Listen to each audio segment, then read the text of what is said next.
Si Alden Richard nawalan ng 100 million pesos. Paano nangyari yun? Grabe naman. Kung gusto nyo malaman kung paano, you got to watch this video. Videos that will make you wealthy and debt-free. Hi there, this is Chinky Tan, your pambansang wealth coach. I just want to make a commentary video for today. I'm an avid follower of OG Diaz sa channel niya. Na-interview rin ako ni OG Diaz. If you missed that episode, no, I just put the link below. So, nung pinapanood ko to, one thing that caught my attention, yung interview ni Julia Montes and Alden Richards because they have an upcoming movie. Muntik na talaga akong malaglag sa upuan ko nang sinabi ni Alden Richard na nawalan siya ng 100 million pesos na naging tuition fee niya sa kanyang financial journey. Whew! Naku naman, grabe talaga. Oh. Kaya nga lalo ako naging interesado kung anong ba nangyari. Pero bago pa natin ikwento yung part na yan, na medyo nasa bandang gitna or dulo, okay, kaya huwag kayo mawawala. May tinanong si Mama OG sa kanya na sinabi, bakit ka ganun ka business-minded? Bakit lahat pinapasok mo? Let's watch this. Lahat ng negosyo pinapasok mo na. Ano pa ba pangarap mong pasuking negosyo? Eh ako naman, Mama Ogs, kung ano naman nandyan na pwedeng gawin, gagawin kung may opportunity. So, ano lang siya, it's really more of, nasa stage po ako ng buhay ko ngayon na I seize every opportunity kasi sayang kung hindi naman, kung pinalalagpas lang natin. Oh, grabe ha. Yung talagang ibang mindset din ng isang Alden Richard kung makikita mo na sinasabi niya, don't waste any opportunity. Subok lang ng subok. Totoo yun ha. Alam nyo, hanga ako sa batang ito, no? Kahit na siya po ay isang artista, pero very business-minded siya. And then, I would like to tell you, alam mo, one thing that I've learned in life, mga kaiponaryo, is this: the biggest regret in life is not to try at all.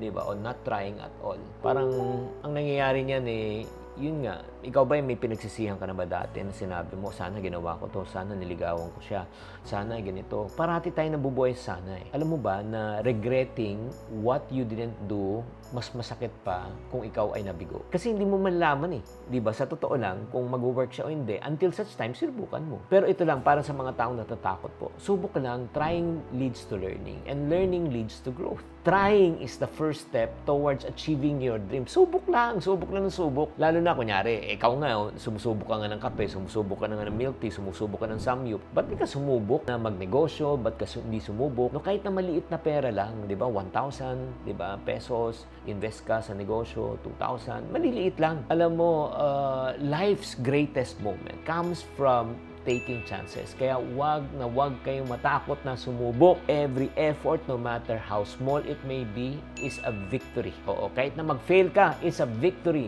over regret. Huwag tayong mabuhay sa pagsisisi. Mabuhay tayo dahil tayo ay sumubok. So, ito naman, ang tinanong din ni Mama OG, meron ka bang gustong patunayan? At anong gusto mong patunayan? Bakit parang halos lahat pinag-aaralan mo, gusto mong pasukin? Parang gusto ko lang pong matuto doon sa mga pagkakamali ko noon. Well, especially po sa negosyo. Minsan, may mga tao na sasamantalahin ka dahil meron kang i-invest pero wala kang alam. And this came from true-to-life experience na I don't want to go into details. Pero May mga losses ka din. yes po, yung naloko po ako. Naloko ka na. Hindi naman po siya parang scam. Pero parang ganun. Pero yun kasi yung problema, Mama Ogs. Ngayon ko nare-realize at my age now na mas okay nang mas marami kang alam kaysa marami kang pera. Kung marami kang pera pero wala kang alam, maraming taong magte-take advantage nun. Yun po ang nangyari sa akin way back 2016 during the height of Aldab and talagang buhos. Naloko ka ng malaking pera. Ng iba-ibang tao po. So tuition fee mo yun. Opo. Wake-up call ko yun na parang ngayon na natututunan ko itong mga bagay na to na parang sabi ko sa sarili ko, paano ako napasok dito? Kasi syempre yung mga taong nasa industriya ng negosyo, lalo sa mga investments, memorize nila yan. And kumbaga kung i-offer nila sa'yo to, alam nila kung paano pagandahin yung offer na mapapa-oo ka. Pero yun nga po, ang hirap nun kasi parang ang hirap magtanong ng mga bagay na hindi mo alam.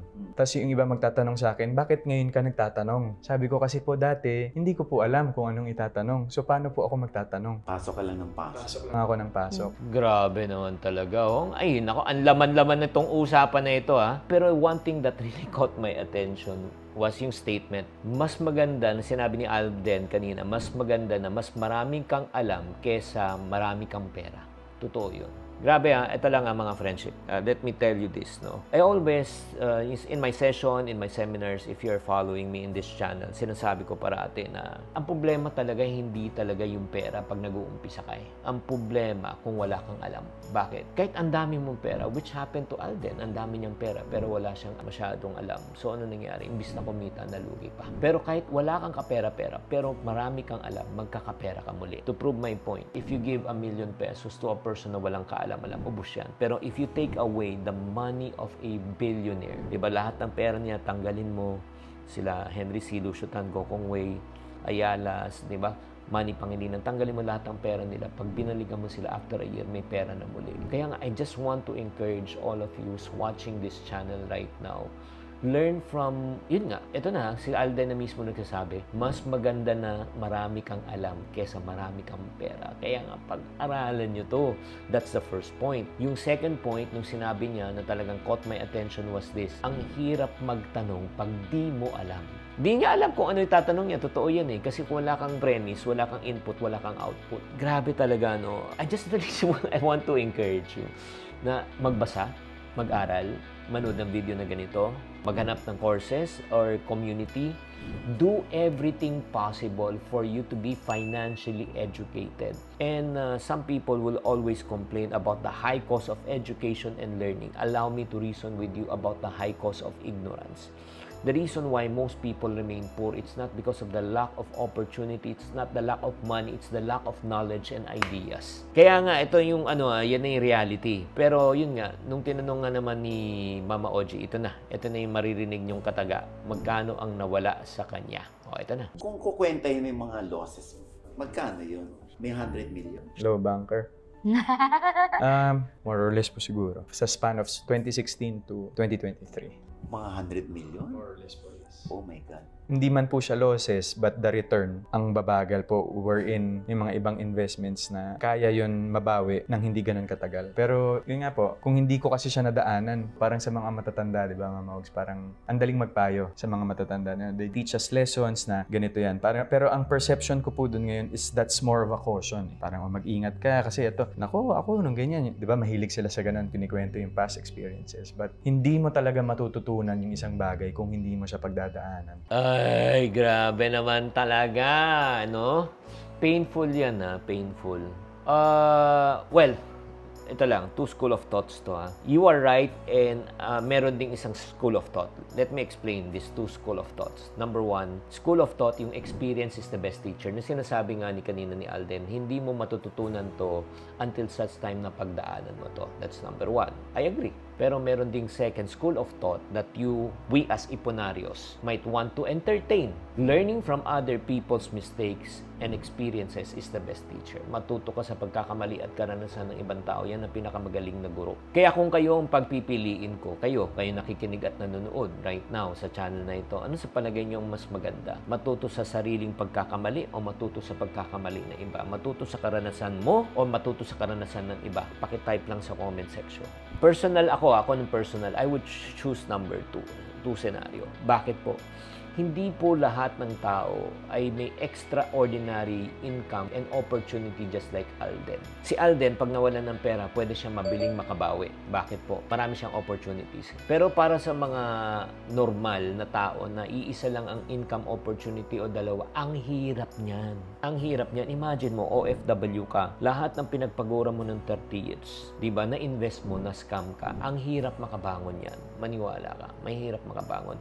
Kung ikaw naman ay nag-invest ka, ininvest mo sa isang negosyo na lugi lahat, ang hirap makarecover niyan kasi wala ka ng time, wala ka ng energy. Hindi katulad ni Alden, bata pa siya eh. Di ba? That's the reason why when you are young, you can really take risks. I believe, na-recover na ni Alden yan. Pero masakit pa rin. Masakit pa rin yan.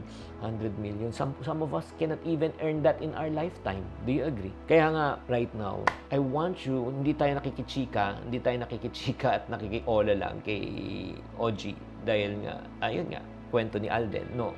I want you and I to learn from this. Diba? So, ngayon, ito yung parang pinaka-final thought. Anong pinaka-final thought? Ano ba ang natutunan ni Alden, no, sa pangyayaring ito? Ito. Yung pag-aaral kahit on my free time. Yun parang rule of thumb sa pagdating sa pera. Ito, kinikwento ko rin kay Jules yan. Huwag mong ipapakita sa mga tao na wala kang alam. Kung wala kang alam, aralin mo muna, tsaka tayo mag-usap. Hindi yung porket, kagaya po, for example, cryptocurrency. Ang dami pong naloloko sa cryptocurrency lately. So, cryptocurrency is considered a digital asset. Wala po siyang basis. Like stocks, may kumpanya. Meron kang tangible at meron kang nakikita. May basis ka kung bakit ganun yung nagiging presyo. As opposed to cryptocurrency, ang nagiging parang tool lang niya for the appraisal at saka yung pagbaba ng presyo is supply and demand. So, very volatile, very high risk kasi high loss, high risk siya. So, ang swerte ng mga yumayaman dyan. But, yun nga, kung hindi ka marunong, wag mo nang pasukin. Kasi sa mga nanonood po, piece of advice, if it's too good to be true, it's not good. Wala pong ganun. I mean, kung magpasok ka ng 10,000, in 15 days, magiging 20,000. Parang awa nyo na po. Niligtas nyo na yung sarili nyo sa ganyan. Grabe, ha?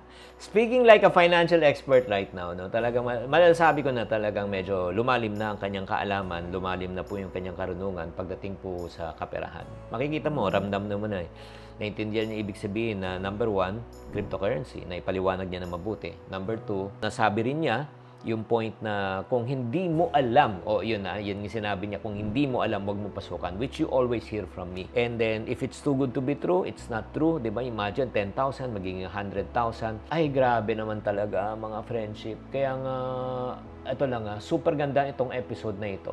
Super ganda. Kaya nga, I want to remind all of you right now, bago mong pasukan ang isang bagay, pag-aralan mo muna. Okay, that's number 1. Number 2, pag may duda, huwag mong pasukan. Ulitin ko mga kaipunari, I want to protect you from mga scammers, from people who want to take advantage of you, especially kung mga kababayan kong OFW. Pag may duda, huwag mong pasukan.